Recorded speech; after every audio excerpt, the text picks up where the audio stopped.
Hi, this is Paul.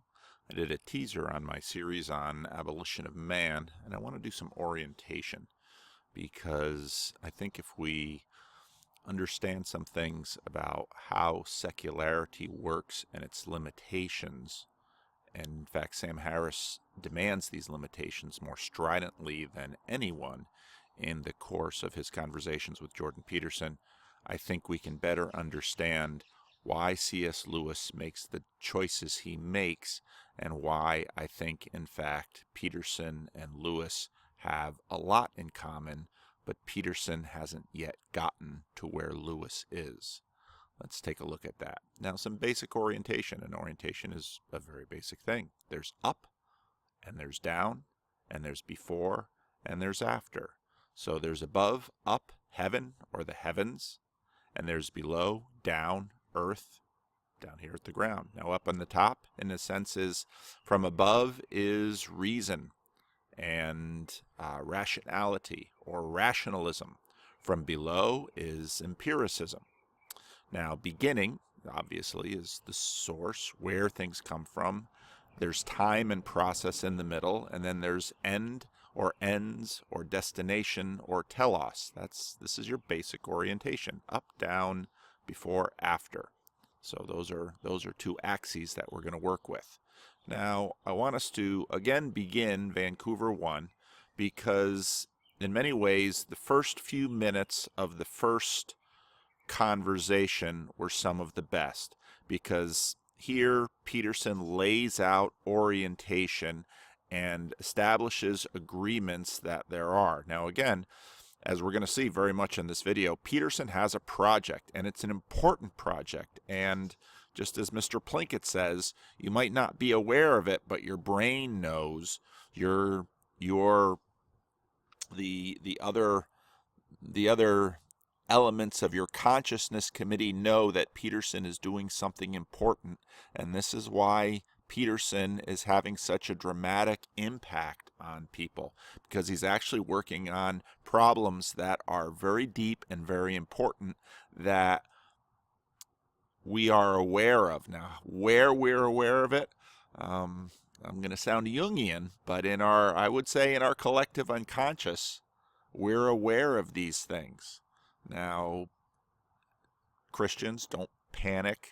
Jungians, moderate your excitement for me to use this term, but it's a good term in terms of understanding. We can use zeitgeist, understanding the zeitgeist, understanding why Peterson has had such a dramatic impact in the community that's listening to him and paying attention to him. It doesn't have anything to do with, not nothing to do with, but it's not primarily political. It's primarily philosophical and religious, and Peterson has exposed, and I think in some ways for secularists is making progress in the collective unconscious, helping them to understand what is going on. And Peterson in many ways is marking the end of Sam Harris and his tribe in terms of what they believe, and he's just simply exposing what the philosophers exposed at the beginning of the 20th century. And here's the thing: these things move slowly. They take multiple generations to move, and we're actually within a process that has been going on for at least 500 years. So those of you who think that these things turn in a year or two, no, they take multiple lifetimes to move. So we're going to listen carefully to the beginning of this, and I want you to pay careful attention to orientation and the boundaries of the secular. So the first thing is, I think that partly what's driving you, if this is accurate, is that you want to ground a structure of ethics in something solid. And there's two. Now pay attention. Solid is a metaphor here, right? Metaphorical language, look at Ian McGilchrist, and meaning we only understand things when we can connect them to our physical reality. And this is very much the same for right now Think Club and Rationality Rules are going back and forth, and it's hilarious to watch. But unless we can look at all our language, look at all the language the materialists use. You want to ground it in something solid. There's two things you want to avoid, two catastrophes, let's say. One is the catastrophe that you identified with religious fundamentalism, and the other is the catastrophe that's associated with moral relativism. Okay, what I'm gonna do is I'm just gonna switch back and forth with the PowerPoint. So, the first priority is objective value. Sam Harris and Jordan Peterson and Brett Weinstein want to ground things in, they want to have an objective value. They want moral realism. They want this stuff to be as concrete as, hang on, I gotta close my screen because there are mosquitoes out here. They want to ground these things. They want these things to be as real as the matter in our hands, as the stuff in this chair. Sam Harris wants a morally real world. Amen. I'm with you, Sam. I'm with you. So is Peterson. Sam Harris fears religious dogmatism. All right, Sam, we understand. We all, you're a little neurotic in that, but who am I to judge? And he wants to avoid relativism. We're going to talk about that. Is that reasonable? Yeah, that's good. Okay, good. Okay, well, no, but it's... Okay, so it's crucially important that we get this right. Now, and that's something that I think we really agree on, because I've conceptualized that slightly different than you, and that might be relevant, but I think of that as a pathology of order and a pathology of chaos. So the terminology is slightly different, but I think we're working on the same axis. Okay. And again, this is what we expect from Peterson. He conceptualizes it as chaos and order, and chaos is about change and potential, and chaos is anti-dogmatism. If you've got too much dogmatism in your system, you need some chaos to shake it up.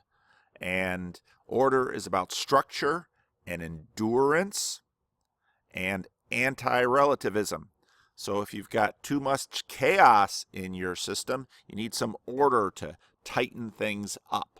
And 12 Rules for Life, an antidote for chaos. And of course, these things tie into a lot of different things for Peterson, some of which gets him in trouble. But now pay attention. We're looking at orientation here. We're looking at, there's not a lot of orientation in either of the schemes so far, but pay attention to time, because especially in Peterson's conceptualization here, which is a bit richer. Again, what we see again and again in these talks is that Sam is gripped by fear. All right? He is afraid of some things, and Sam is in a sense a philosophical neurotic, because he is obsessed and perhaps possessed by his fears, and so he's always running away from them. So he's running away from religious dogmatism. We hear plenty that he doesn't like that. And he's running away from relativism, because that's bad too. Peterson, ironically, has a much more positive conceptualization here. There are two things that are not goods in themselves, but well, they're not the ultimate good. Order isn't the ultimate good. Chaos isn't the ultimate good, but they are goods, and there are problems with them. And that's what Peterson notes. The good thing about chaos is it brings change and potential and can shake up dogmatisms. And the good thing about order is it gives structure and endurance through time. In fact, order is resistant to decay. Individuals, and this is kind of the sense, and this is one thing Peterson has never noted, but if you take this Os Guinness quote, without individuals, nothing happens. Without institution, nothing lasts. And in a sense, you can place individuals and institutions on Peterson's chaos order grid, because individuals are a bit more chaotic. Institutions are a bit more orderly, and we need them both. Anyway, let's keep going. So that's the first thing. And then in order to do that, it seems to me that's your first priority. And then maybe your second priority is something like, you see undue suffering in the world, plenty of it. And you would think that things would be better if that wasn't the case, and that this morality, whatever it's going to be, is at least going to ground itself in part on the presupposition that the less undue suffering in the world, the better. Is that also? Okay. So the second priority, the first priority is objective value. That's what they're looking for. The second priority is suffering. There is undue suffering in the world. The grounded order will reduce undue suffering. The less, the better. Now, implicit in this, let's expose that which is implicit, is that there exists an order objectively. Again, we want to be moral realists, and you're going to hear Sam make this point again and again and again, that this exists. Now, right away, for a materialist, you're already being exposed to the weaknesses of that platform, because morality doesn't exist. He wants to say there's an objective order, an objective moral order that exists as real as this chair, but by virtue of his system, the chair is foundational, and any, let's say, abstract moral values struggle to exist in a materialist system. You would have to ask, what is their substance? And actually, if you go back through the history of philosophy and the history of religion, substance comes into the conversation a lot, because, well, what is this thing that is moral order? Now, Peterson is going to Peterson's system in terms of his comparison with Sam. Sam says, Peterson begins Maps of Meaning by saying you can think of the world in two ways, one as a place of objects and the other as a forum for action. There is way more possibility of objective value imagining the world as a forum for action, because values are all about actions and choices are also actions. And so right away, Sam is bumping into the poverty of his philosophical commitments. You are really hard stressed, and you'll see this throughout the four talks, you are really hard pressed to find a substance, and I'm using that word theoretically, to find a substance upon which you can construct or identify or establish or derive objective value in a materialist world. Now, those are the limitations of asserting that reality is primarily material and actions are secondary, because actions, and especially choices, require mind, and you're a long way from the Big Bang once you get to mind. And so right away then you have time in the mix, because again, Sam Harris's imagination is of a monarchical order which tends to be sterile outside of time. And so there are real issues. The poverty of materialism is exposed by Sam's need for objective moral value. And there are real issues as to whether this philosophical system can actually accommodate objective value. Now, Peterson begins with a forum for action, which already is an improvement on a world of objects, because implicit in it is the capacity for choice and action and better or worse within it, which is obviously what objective value is going to be about. Objective value says doing this is better. Feeding the homeless is morally better than killing the Jews, two extreme examples. Kissing your spouse is better than beating your spouse. Extreme, but less extreme.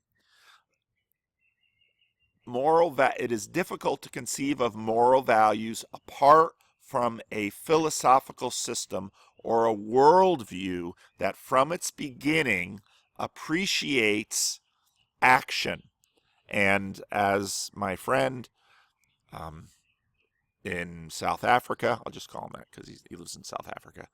As my friend in South Africa notes, and as Note in a Network notes, Gilchrist talks about Sam Harris saying he is a world of nouns, and his world of nouns has trouble with verbs. Objective value is all about verbs. It's all about action. It's all about choices. Okay? That's where you get your hierarchies. So, second priority is there's undue suffering in the world. The grounded order will reduce undue suffering, the less the better. And implicit in this is that there exists an order objectively. All right, we just finished talking about that. That there are that we are failing to live by it or achieve it. Sam Harris says this again and again. The world could be a better place if we lived by this moral order, if we employed reason in the space for objects and used reason to achieve a better world. And in a minute, we're going to see how reason functions for Harris and where reason comes from. Again, we're using orientation. If you think about empiricism versus rationalism, rationalism is from above. Via Plato, it stands above the decay and particularities and chaos of this lower empirical world. So reason is from above, stuff is from below. That's built into this, and we don't lose these conversations. That changes in mind and culture and action can achieve this. That this is something we can do in a space that not only has objects, but again, I think Peterson has a better conception, in a forum for action. Because this change, part of the problem with the space of objects is it's sterile, it's a clean room, it's outside of time. Now the difficulty with outside of time is that there are really two modes of that. One is the moment. Moments are outside of time, but there's also eternity. Now eternity is bigger than moments because eternity endures. Moments are just moments. But this is, Peterson is trying to establish, get on the same page as Sam. And now Sam's going to have a little rebuttal here, but it's a small one. Reasonable? Yeah, I would just add to that the positive side of the continuum as well. So when as you know, the phrase I use, or the word I use for this is well-being. Yep. And I know from having, I don't think we spoke about this on my podcast, but from having seen you in other interviews, I think you think that phrase doesn't capture everything one could reasonably want. But I think it does. I mean, it's an elastic suitcase term for a reason, and it's actually, in reading your book, I realize there's a point of contact here because you use the word being, capital B being, as though it were imbued with significant gravitas. And so for me, and I agree with you, that's an appropriate use of being. And for me, well-being is simply just the positive side of being. There's the negative side, the suffering we want to mitigate. But I think however good consciousness can be in this universe, that the well-being for me subsumes all of those possibilities. Okay. So Sam says, well, your conception is a little negative. We want the positive. We want well-being and an elastic suitcase term for reason. So this is where the conversation with Lewis is going to get very interesting, because Lewis is not only a Christian, but he's also a Platonist. And that gets complicated. Now, Lewis is by no means the first Christian Platonist. Augustine was a Christian Neoplatonist. Many of the church fathers were Platonists. So the fact that Lewis is a classicist, doesn't make this unexpected. But there are going to be consequences to Lewis's Platonism. One of the upsides is that in many ways, Lewis and Harris should be able to speak together, because I would say that as we go through Lewis and the Abolition of Man, Lewis is going to expose Harris as really a very poor rationalist. Harris's rationalism is really second rate, and because Lewis is is far more rational than Harris and far more consistently rational, and I think has a better understanding about what rationality actually is. So Harris wants to say, okay, yeah, it's suffering, but well-being is an elastic suitcase term for reason. Keep that phrase in mind, because remember, reason comes from above. Well, I want to look at the positive side of being, and he's trying to connect up with Jordan Peterson's Heideggerian use of being, capital B. And that's very complex in terms of Peterson, in terms of Heidegger, and this phenomenological world that is at hand. However good consciousness can be in this universe, well-being subsumes that. Okay, so well-being for Harris is in a sense his kingdom of heaven term. All right, so this is what we're shooting for. But now implicit in this, and now we're going to bump into the limitations of Harris's philosophical worldview, is that Harris likes to bring in consciousness, but consciousness lives in the now.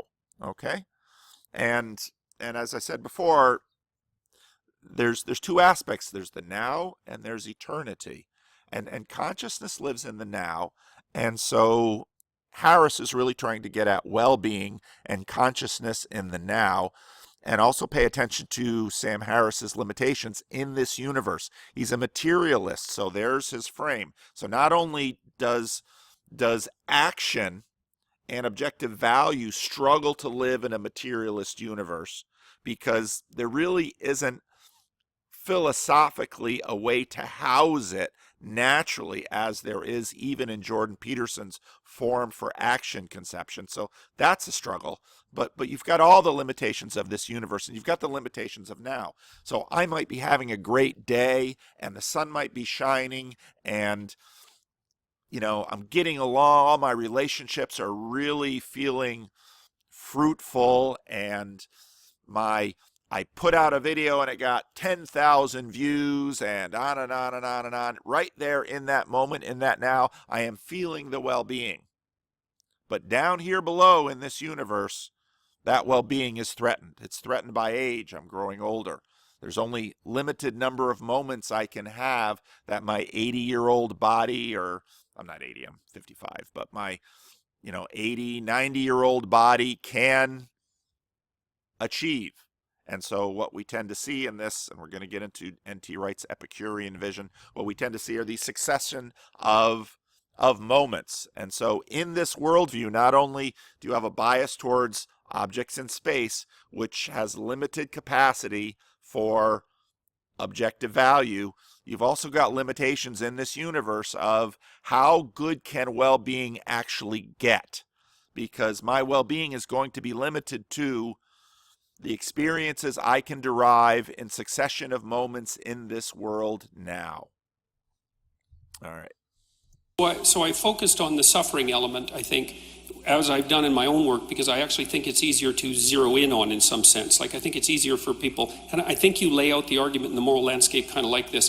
I think it's easier perhaps to gain initial agreement between people on what might constitute a generalized ethic, to concentrate on what we don't want. Yeah. I'm not saying that what we do want is unimportant, but it seems to me to be harder to get a grip on. We don't want Auschwitz. We don't want the Gulag Archipelago. So, and there are... And I would add, to just closing the door to moral relativism here, those who do want Auschwitz are wrong to want Auschwitz. I mean, it's obviously right. Auschwitz only... Okay, those who do want Auschwitz are wrong. Okay, he wants to be a moral realist. He wants to say, well, what does he want to say? Well,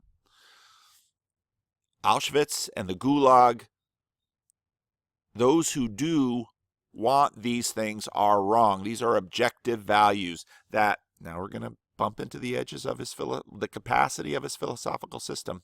What these are wrong in any worldview within this universe of objective value. Okay? That they are wrong. They've always been wrong. They're always going to be wrong. There are things about them that make them always wrong. You cannot have a justifiable conception within the objective values of this universe. Now remember, he's a materialist, so this is all got to come after the Big Bang. This has all got to be a result of the Big Bang. This has to be all a result of physics. Go back and look at Matt Dillahunty's conversation with Jordan Peterson. The laws of physics are the ground of these objective values. Now again, it's real difficulty being able to find how your space for objects can have the capacity for this philosophically. And Peterson sees this problem clearly. In fact, this has been Peterson's life work. Sam Harris, I don't think, fully appreciates the magnitude of that problem. But again, I think consciously he might not see it, but out there in the zeitgeist, out there in the collective unconscious of the now, people are seeing it.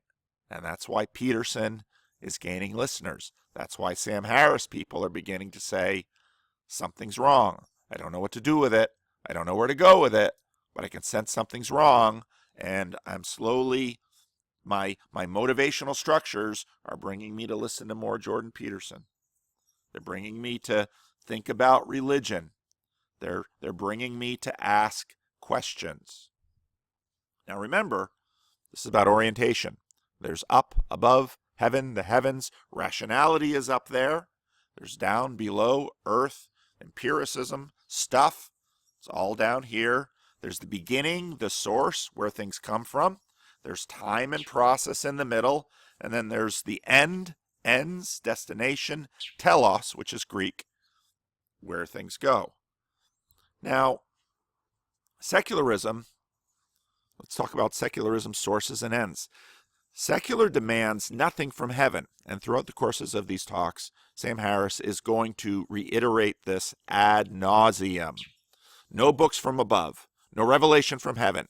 That's out, I won't tolerate it. I will walk off the stage. I will mock you. I have made it my life's work to ban these things. And in many ways, he's in keeping with what Western society has done.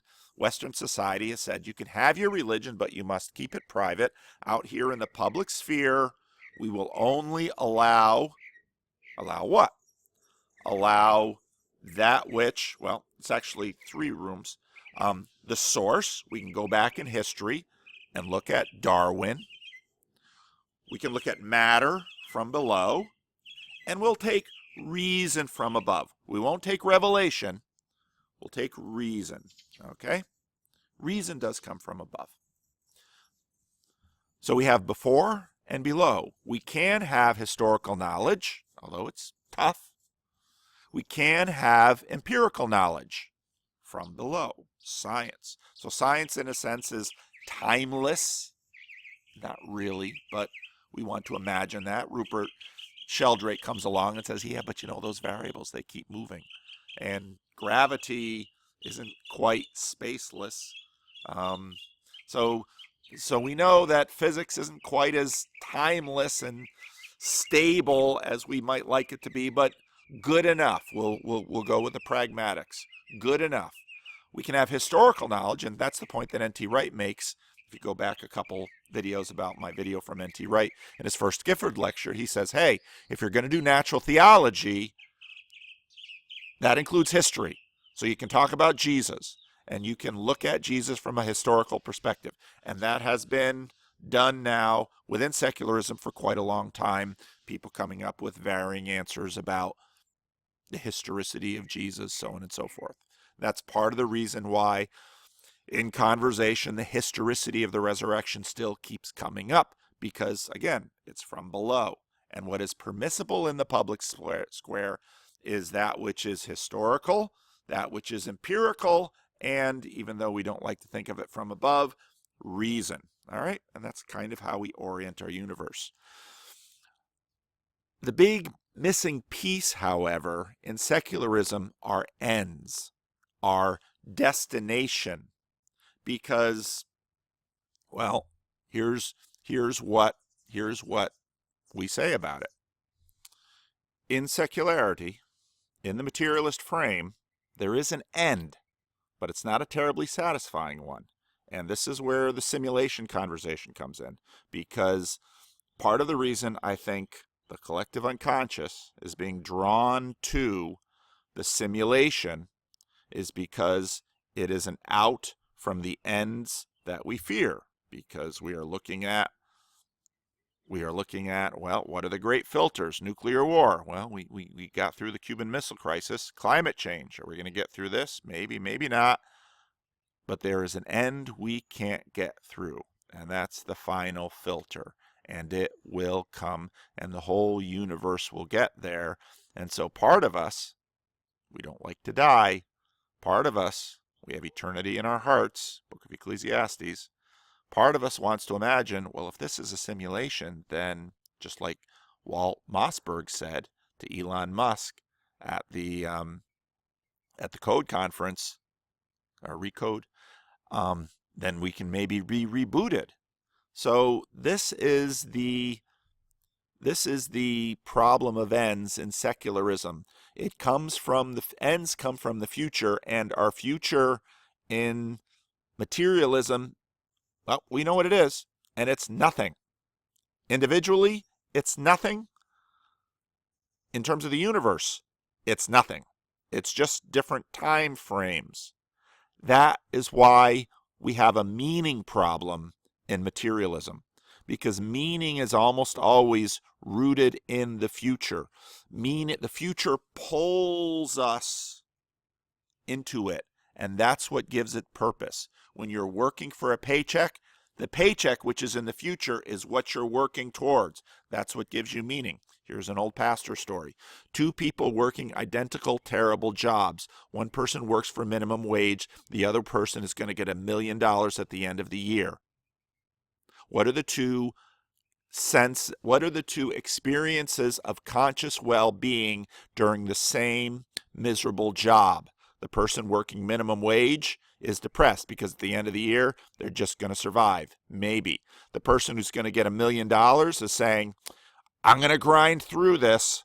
I'm going to work hard on this, but there is meaning and purpose to this, and at the end of this, I'm going to get my $1 million.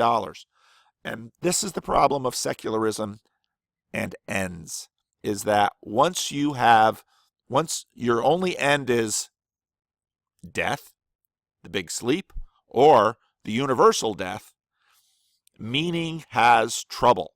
And this is why I had in my, I'm adding slides as I go. That's part of the reason why I'm pausing, because I'm very pressed for time. So if there's no future meaning pulling us to it, this is why suddenly meaning has to be found as an experience, as an emotional experience within the conscious now. And this is why the anti-religious materialists keep saying this. And if you saw my teaser on C.S. Lewis destroys Sam Harris, I know some of you didn't like the thumbnail. It was a joke. Of course it's a joke. C.S. Lewis has been dead since 1963. But this is why you will hear materialists keep lodging well-being, including Sam Harris, as fundamentally an emotional experience within a moment. So I don't need God to experience wonder and meaning. But what that does implicitly is relocate it from something which actually has substance, something which actually has ontology within a forum for action. Well, in terms of materialist, well, how can you have it? Well, it has to be an emotion that is dependent upon a physical brain able to generate it. That's the only way to get there from that philosophical system. And what that does is it reduces wonder and meaning into emotions. And as you already know from the teaser, C.S. Lewis is going to go right at that. And he's going to say, if that's the case, you're fundamentally a relativist because you can get there any old way you want. Okay? There's another little teaser for the abolition of man, because this is inherent in the philosophical system, and C.S. Lewis knows it because he used to be a materialist atheist. And he says, part of the reason I gave it up is because I want there to be a real world full of meaning and beauty. And when I look at the waterfall and say it's sublime, I'm seeing something. I'm not just talking about my emotional experience. A little more teaser for you. Let's talk a little bit about Hegel. There's a real strong Hegelian in my comment section that comes in now and then. Interesting guy.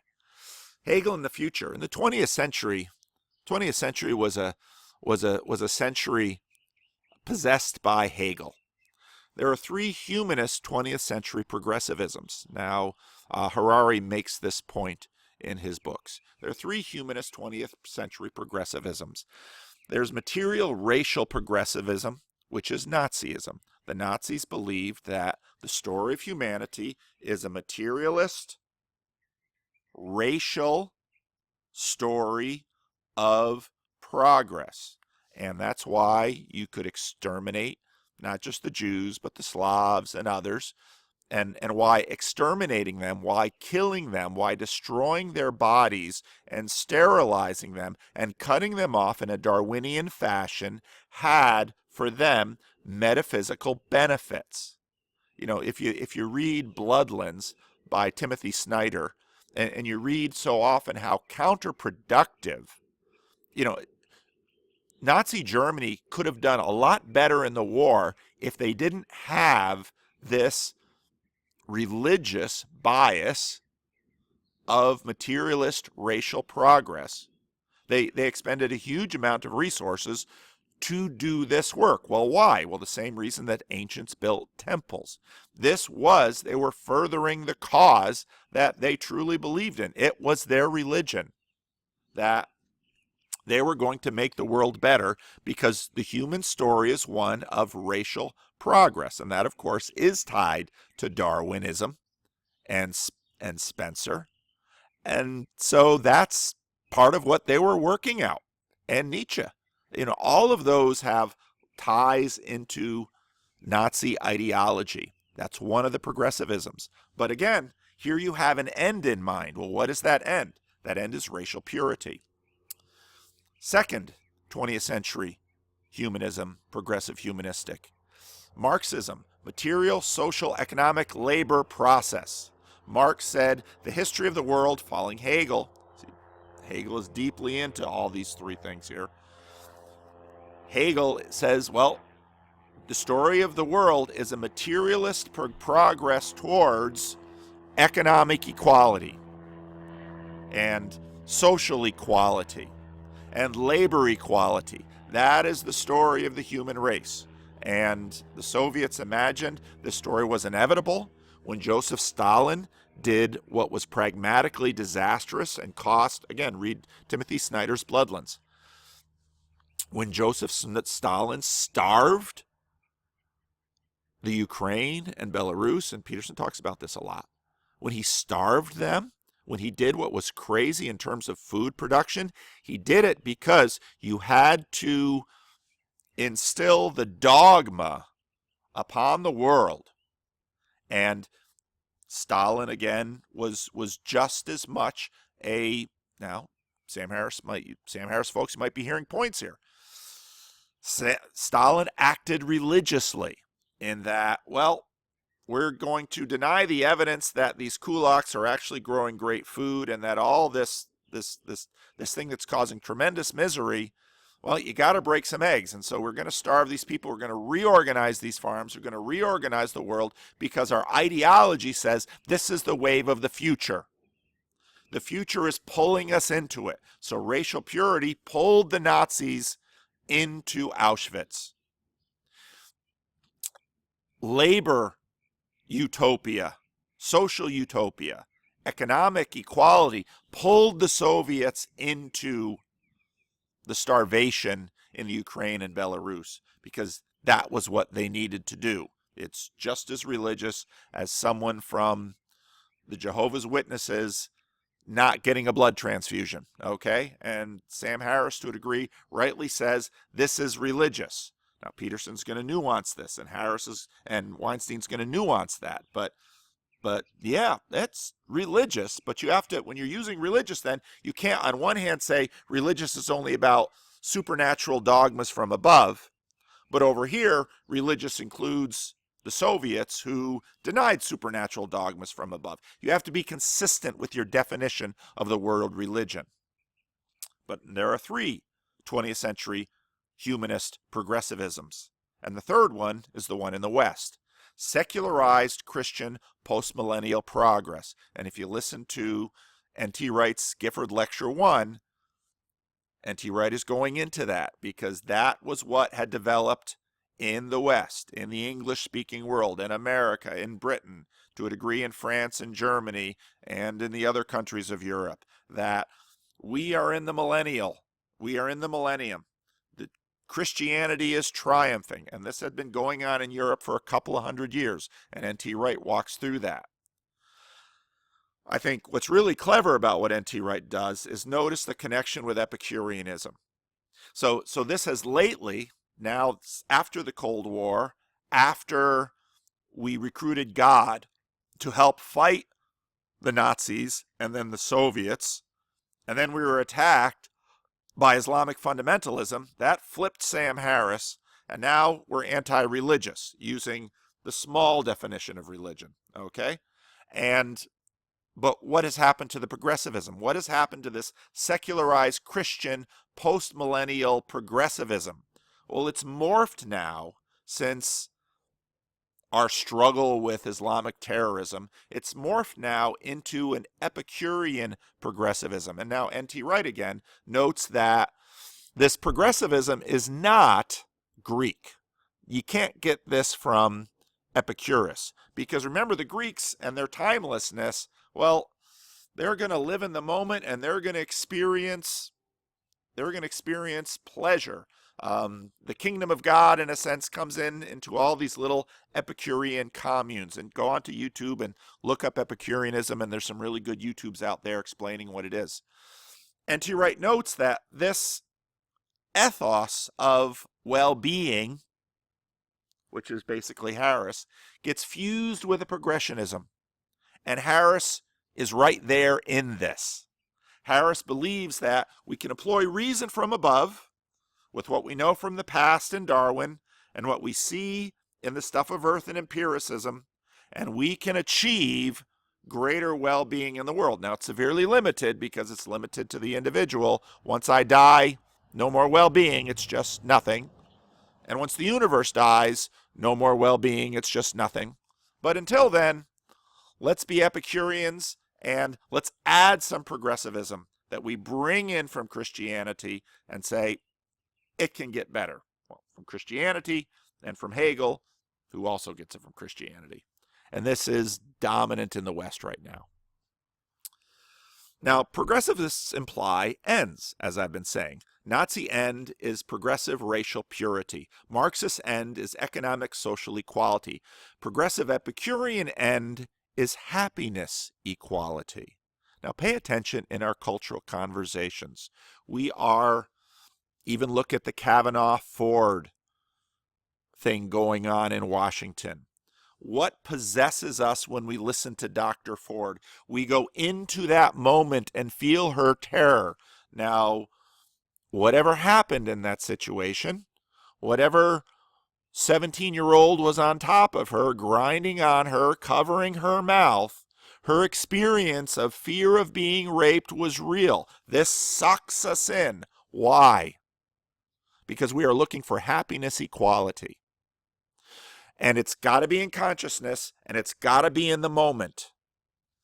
More conscious than flesh, which is race, or matter, which is Marx. And this is what makes Sam Harris interesting to Jordan Peterson.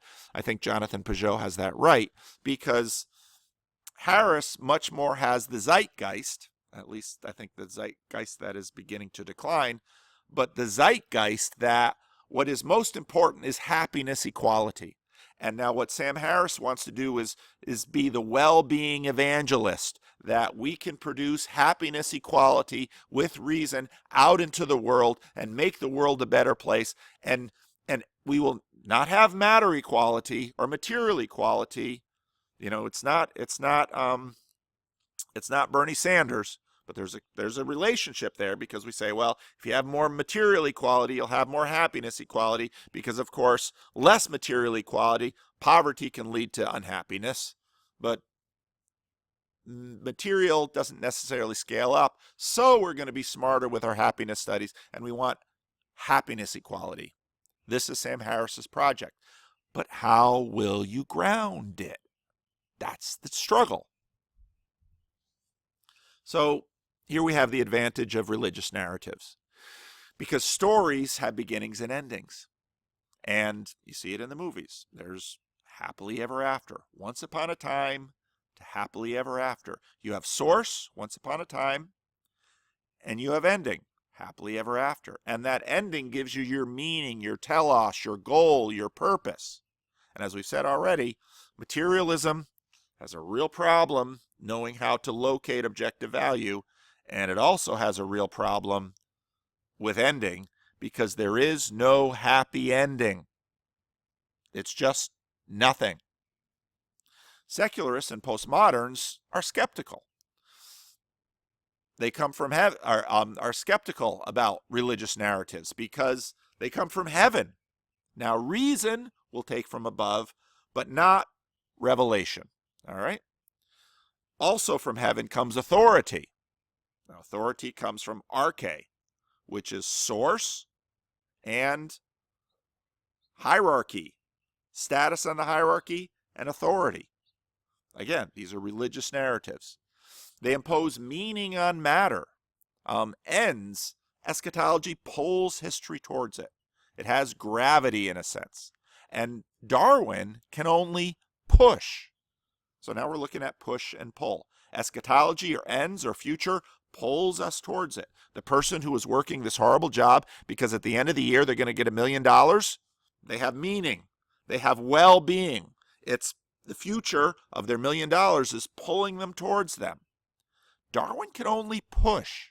And this is where we begin to see the poverty of a system that can only rely on Darwin. Now, natural theology is, in a sense, a Tower of Babel project. And if you've listened to my past videos, you know that reason is like a chain, or reason is like a tower. And in that sense, reason has the above and below orientation, because you have your ground and you try to build your tower to the heavens. If you look at my N.T. Wright video, natural theology is trying to, what Jordan Peterson is really doing, is trying to do natural theology and establish God, number one, in quotations, or the gods. All right? You are building a tower with reason, so you're going up. You're building a tower with reason up to God. You have bottom, and you have source, all right? And you have reason. So you got three sides of this thing. You want to get to God, or mythos, so that you can energize the top and the end.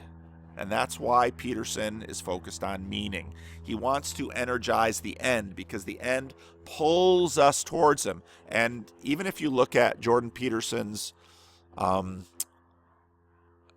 his future authoring, his self-authoring project, he knows that, in a sense, you're energized by fleeing that which you fear and pulling towards you that which you want. Peterson understands push and pull, and you've got a lot more power if you have both push and pull. So Peterson wants to get there, and that's why he's so intent on getting to the gods and getting to mythos. You lose meaning when you don't have pull. You can have far more strength, and I think, again, in the collective unconscious of the zeitgeist, our brains are picking this up. This is why we're attracted to Peterson, because we're seeing the power. We're seeing, okay, we've got push, but Darwinian push moves us towards an end that is just death. There's no meaning there. If Peterson can energize the pull, well, now we've got something. Now we've got something exciting. Now we've got power. Peterson knows this, but Sam just keeps trying to sneak it in with well-being, and it's unconvincing. Remember, he called reason from above, but he still doesn't have future. But let's take a look at the foundations. One of the things on Jordan Peterson's reading list is the Metaphysical Club. Read that book. It's a good book. It's an important book. One of the key observations that Menand makes in the book is that Darwin didn't invent evolutionary process. The significance of Darwin is the elimination of mind from the process. For a species that evolved, for a belief that species evolve is not incompatible with a belief in divine creation, that's the divine mind, or with a belief in intelligent design, that's the divine mind. Progressive adaptation might simply be the mechanism God had selected to realize his intention. That's theistic evolution. It's been around a long time. I'd say it's probably the majority Christian position. What is radical about On the Origin of Species was not its evolutionism, but its materialism. Darwin wanted to establish something even his most loyal disciples were reluctant to admit, which is that the species, including human beings, were generated by and evolved according to processes that are entirely natural. Now we're knocking on the door of C.S. Lewis's book Miracles. Chance generated, remember, chance is a metaphysical assertion. What random really means is too complicated for us to know. And what we have no guarantee is that God isn't smuggled in there and God doesn't sneak in there. Remember Miracles, there's a trapdoor from below. And blind, no one sees it. It's not governed, it's not guided, there is no mind. That's Darwin's key move, right there. And that's the key move that inhabits the middle to late 19th century and really takes hold. And that's the move that energizes Harris and all of the atheists. That's fundamentally their assumption that there is no mind, there is no telos, there is no end, because in their system, the only end is death. Individual death and universal death. That's the only end. There cannot be anything pulling it. And Darwin cuts that out. He had, in order to do this, he had to do more than come up with a new set of scientific arguments. He had to develop what amounted to a new way of thinking. That's what Darwin contributed. Now, here's the question. Can Peterson get back to mind? That is Peterson's project, to discover the gods. Here's the thing about values, though. Because we want objective values. Are values found? Are they real? Harris, again and again and again, wants to say, I'm a moral realist. Values are real. Okay, Sam, but you're really running uphill. You could make things a lot easier if you would change your philosophical system, which I think is exactly why so many people are changing, in a sense, from Harris to Peterson, like Mouthy Buddha notes in his video. Because Peterson's philosophy has more capacity for value than materialism. It's just that simple. Because values are found, seen, and discovered. And what I said before about the freedom from religion people, that they because they have so much difficulty locating values, the only way they can be located and seen as real would be real emotions, but they can't get beyond emotions dependent upon the mind of the creature. And that's the limitation. They don't want to say it, but it's right there. Are values projected by the mind? That's where they'll go. Because if all minds go away, those values go away too. Is the sublimity of the waterfall seen? Or are we limited to feeling the waterfall produces in us? And see, here's the thing about Lewis. Lewis knows where the chinks of the armor is, and he goes right there. He begins his book, Miracles, right there with a ghost story. And he begins his book, The Abolition of Man, right there with the waterfall story, because Lewis knows exactly where the problem lies. Because if objective values, the sublimity of the waterfall, the horror of Auschwitz, the wrongness of the Gulag, is not simply dependent on the perceiver and the emotion they have about it. If we are to have something more than moral feelings, but there be moral ontology, you need to have a system, a philosophical worldview system capable of sustaining it. And Lewis knows they don't have it. They keep wanting to argue, we're moral realists. And Peterson and Lewis keep saying, how can you substantiate that? You want to be an evidentialist. You want to say, here is evidence. Show me the goods. Show me the substance that you have in your philosophical framework that can possess and support objective value. Right away, if you conceive of the universe merely as a space for objects, you've only got nouns, you don't have verbs. A form for action, they have nouns and verbs, okay? Your world of nouns doesn't. There's a big problem. Value is expressed in action in your materialist world. Where is that choice? How can it be hosted? You have no substance for it. There's no orientation for it. This is a real problem, and Lewis goes right after it and says, if all you have left are moral feelings, you are lost in subjectivity. There needs to be something real outside that, okay, see here, Harris, Rationality Rules wants their correspondence theory of truth. All right? That's what you want. There needs to be something in that waterfall that corresponds to sublimity. And it isn't in the water. And it has to be more than just social convention. And this is why the conversation goes to Elton John's glass and Elvis's guitar. It has to be more than social convention, because social convention can be arbitrary. And Harris wants this. He keeps saying, well, you can't just have the Christians. You're going to have the Hindus. Well, guess what? Lewis, in The Abolition of Man, establishes the Tao as transcultural. He's going to talk about Hinduism. He's going to talk about Confucius. He's going to say the Tao is transcultural.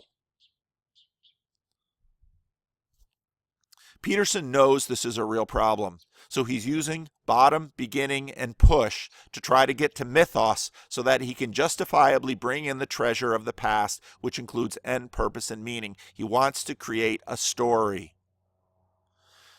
Peterson is trying to re-energize mythos. Harris can't see the problem, and his solution just raises more problems. Lewis is going to expose the problem. He goes right after it. Sam's problem with ends. Can well-being discredit an eschatology of race? If well-being is what you're looking for, well, the Germans, when they looked at the piling up numbers of Jews and Slavs and others they were killing, felt well-being. They felt purpose.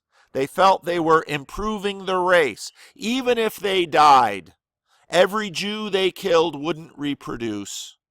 And that felt like meaning and purpose and well-being to a Nazi. Can well-being discredit the Nazis? I don't think he has enough objective value. Can well-being discredit an eschatology of material equality? That's the struggle, actually, that Sam Harris is in right now, except for his anti-religious struggle. Because Jordan Peterson, the intellectual dark web's enemy, are those who really are saying material equality will yield happiness equality. We can have them both. They're also saying that material equality is necessary for happiness equality. And Harris and Peterson and the intellectual dark web are saying, no, it's not enough. Material equality isn't sufficient. In fact, this quest for material equality is disastrous, and that was exposed in the Soviet Union. Now, can it establish a conscious end of timeless moment, not eternity, well-being? this is progressive Epicureanism, to justify exclusion of individuals who find joy in racial superiority or material equality, or just about any other ideology, including religious ideology. If my religion makes me deliriously happy and gives me a deep sense of well-being, Sam Harris's system doesn't have enough to discredit me, even for all his talking. And I think everyone gets that. You listen to Sam Harris and you think, okay, Sam, you don't like my religion. Fine. Don't go to church. No one's making you. But don't stop me from going to church, because there's my well-being, and that's your standard. So why is C.S. Lewis important? A couple of people have said, what's the fascination with Lewis? Lewis walked through all these steps. Lewis was Sam Harris and thought his way through it. Lewis was part of Jordan Peterson. Jordan Peterson brings in some new stuff that Lewis didn't have access to. But Lewis understood mythos and its power, and Lewis was able to integrate mythos, Christianity, and the Tao. Okay? And when we get into Abolition of Man, some of the Christians, and this is true in the past, you can find Abolition of Man is a well-known book, and there's a lot of discussion of it on the internet. Some Christians get there, and they're worried about Lewis, that he gives too much credence to other traditions and cultures and religion. But you have to understand Lewis's progress, and you have to understand how Lewis saw Christianity as the climax of myth. And I think part of the reason we're seeing the association between Lewis and Jordan Peterson is that Peterson also sees Christianity as the climax of myth, but he's not quite there.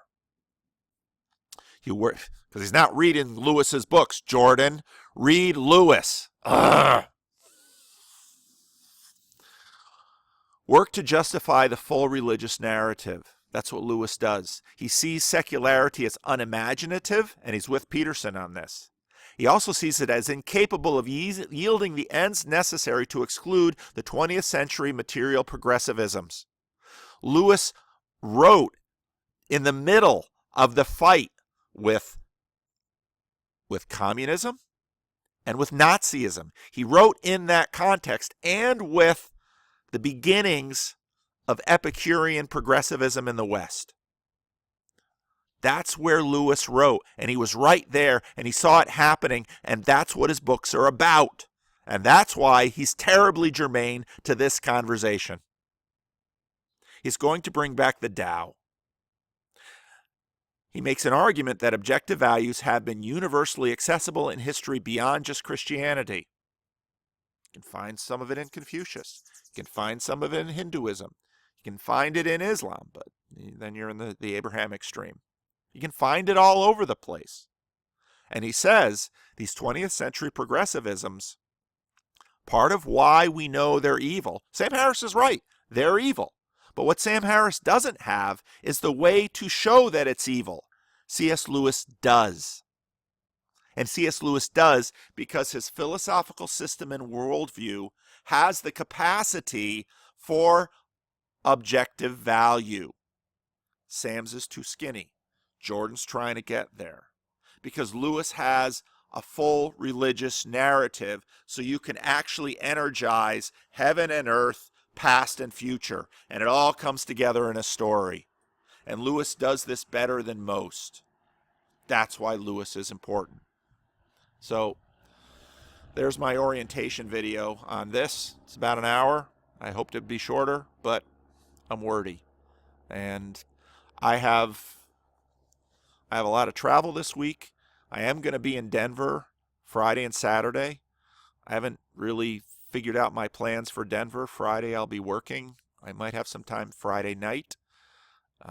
Saturday I'm kind of thinking of going and seeing the Rockies because I'm kind of stuck in Denver for Saturday day and I have to fly out at something like 5. So, and I've got a rental car. So if you've got any suggestions where I should go, let me know. But yep, orientation for Abolition of Man. And I think there's a bunch of good stuff in this video. I really like this one.